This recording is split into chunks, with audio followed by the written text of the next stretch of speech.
What up? You already know what time it is. It's Wall Street Hit My Line time. Appreciate you clicking on the video. And today, I want to talk about Jimmy Butler and the most toxic relationship in sports between Jimmy Butler and the Miami Heat. Their relationship is more toxic than Ron and Sammy Sweetheart from Jersey Shore. Like, it's at the point where you're like, all right, you guys just got to break up because it's not working. You'll both be better off. Just got to leave each other in the past. And the reason I'm saying this today is because Jimmy Butler has now been suspended for the third time in the last, I want to say, month by the Miami Heat. Currently is suspended indefinitely, which came out today because he apparently was told that they were planning to replace Jimmy in the starting lineup with Haywood Highsmith. And Jimmy got that news and walked out of the morning shoot around. So he clearly just did not like what he heard and was like, all right, fuck it. I'm good. I'm out. You know, I'll catch you guys later or not. And it's just like, you know, I understand Jimmy wants to get paid and he wants to get his way and he wants to be playing heavy minutes, but it's like, it's very inconsistent. And right now it feels like it's a money thing. And that's fine. You know, at the end of the day, this is your job. This is what you do for a living. This is your career. But I think this is doing more of a detriment than he ever imagined it really would have, right? Like, the only other time I can think of that we've dealt with a situation where a guy is literally like, I'm not going to play and I'll just do whatever it takes to get my way. I kind of felt like that happened with Ben Simmons in the Philadelphia 76ers before he got traded to the Brooklyn Nets, but that was also a little different because he did have injury problems and this and that, and you know, but he did kind of hold out, right? And at this point, I would qualify what Jimmy's doing as he's holding out. He's holding out on the team. You know, it's frankly, it's a disservice to the team and his teammates. And I get it. He doesn't like what Pat Riley said dating back to the, you know, Celtics first round series with the Heat in 2024 or 23. I don't know. Last year. So 2024. And, you know, Pat Riley was basically like, Jimmy, if you're not playing, shut up. And Pat Riley's just that guy. Like, he's not going to lie to you. He's not going to sugarcoat it. And he's going to make sure that he wins. Like, he does not care. He is going to get his way. And, you know, Jimmy's kind of in the rough position because Pat Riley can really do whatever he wants. You know, like, Pat Riley doesn't need to keep you there, Jimmy. He can get rid of you. Jimmy's making it awfully hard for him to trade him because, you know, who wants to trade for a guy who, you know, not even to mention this current saga of events with the Heat. You know, before Jimmy was, you know, kind of called this guy who's a troublemaker. He's hard to coach. He doesn't get along with people. And for a long time, you know, he kind of battled those allegations. And, you know, that's a big reason why he got traded from the Timberwolves to the Sixers and then wind up leaving the Sixers to go to the Heat. Like, he's just been a guy that's jumped around a lot. And for a while, I feel like people are like, all right, people just want to hate on Jimmy, say that he's this, say he's that. And I, too, was a guy that was like, you know, I don't think Jimmy Butler's really that hard of a guy to work with. I think he just plays hard. He cares a lot. After this recent set of events, I'm kind of getting the vibe that he is just difficult to deal with, right? And there's plenty of guys in the league that can be difficult to deal with. But at the end of the day, like, if this was LeBron James, this would be a way different story. Way different story. But Jimmy Butler, as good of a player as he is not LeBron James. And he's not going to get his way acting like this, right? Like, LeBron really has control over the organization that he plays for most of the time. You know, I think he kind of had it with the Cavs a little bit the second time around. The first time around, he didn't really have it like that. But, you know, he didn't really have it with the Heat either. Like, Pat Riley pulled the same stuff. But LeBron just, you know, left. You know, he still honored his contract. He was like, I'm going to play it through. I'm going to do what I have to do in Miami. You know, he did it for the respect of his teammates, I think, more so than the respect of the organization.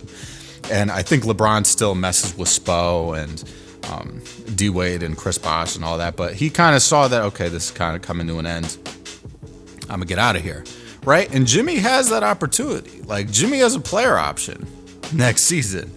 And, I get it. He's going to make like $52 or $54 million.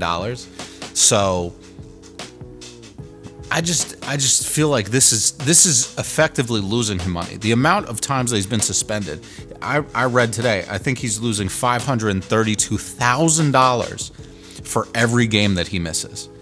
And I think he's missed 9 out of the past 12 games because of prior suspensions.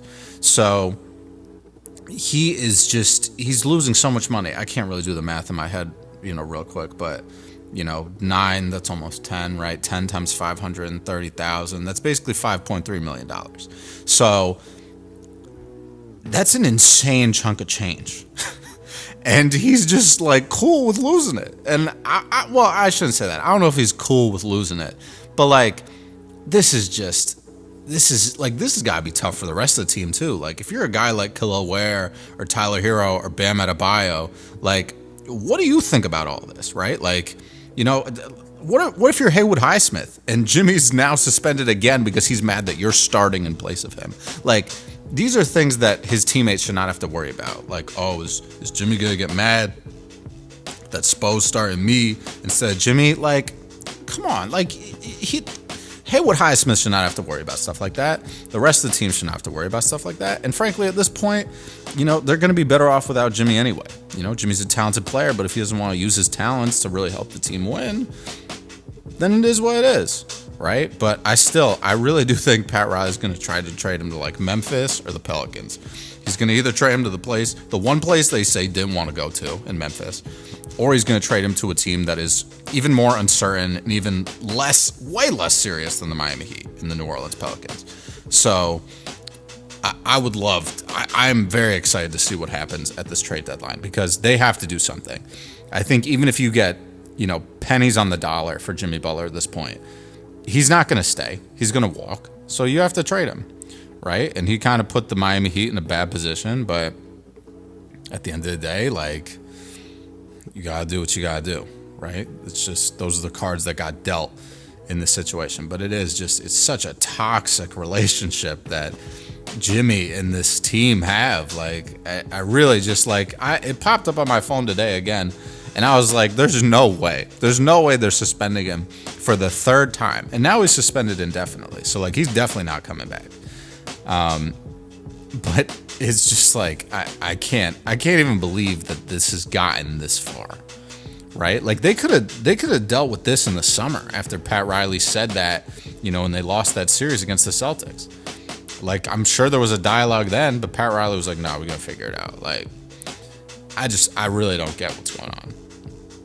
And I think the Miami Heat fans, they're good fans. They deserve better. They deserve some certainty, right?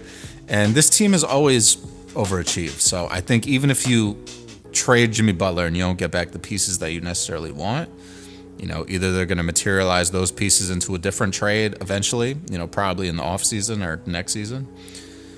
But they're still going to play hard, right? But this distraction, I think, is just limiting guys from playing hard, in my opinion, because why would you want to play hard if you're like, all right, our season's basically a wash because this guy's just taking up all the attention. But it's not a wash.